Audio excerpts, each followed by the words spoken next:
So talking about the PPT here, JRod1980 says we need more banana-shaped knives. Knives that curve toward the butt like this, and he's not wrong. You know, another really famous banana-shaped knife is your Emerson CQC8, or in its smaller version here, the Horseman.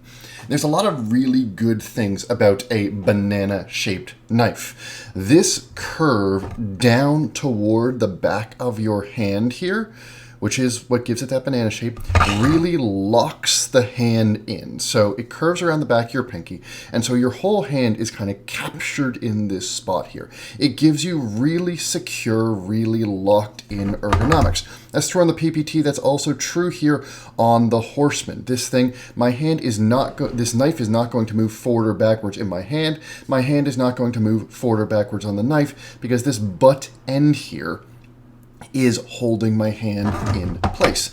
Now, there are other ways to make ergonomics really, really good. You know, with something like the Manix here, you can have these big scoops. You can have jimping. You can have all sorts of things that the Manic does to lock your hand in where each of my fingers aren't going to move. The Chris Reeve Inkosi does the same sort of thing with these big scallops that lock the hand in that way. You can do something like, you know, your Spyderco Spy Nano here and just make the thing thick and chunky so that there's a lot to grab onto. That gives you good ergonomics too. There are even some shapes like your Spyderco Swayback, especially traditional shapes, that just because of the way things sway, because of the way things are rounded, they just feel nice in the hand. This is far from a comprehensive list. But the great thing about banana-shaped knives is, and you really see this on the Horseman here, the Emerson Horseman, you sometimes don't need that much else ergonomically to make it feel locked in when you've got that kind of banana curve there.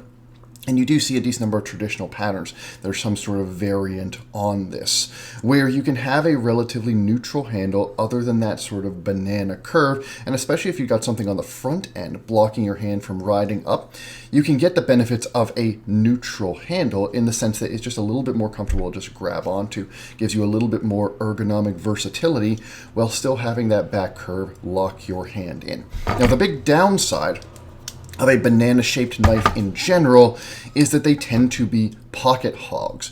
Because you've got that curve, and because the blade is just not going to nestle entirely into the handle, these knives are just going to take up a lot of space in the pocket. They're also going to tend to be bigger knives, heavier knives, just because there is more material. But in a lot of cases, you can design around that and take the benefits of the really, really strong ergonomics.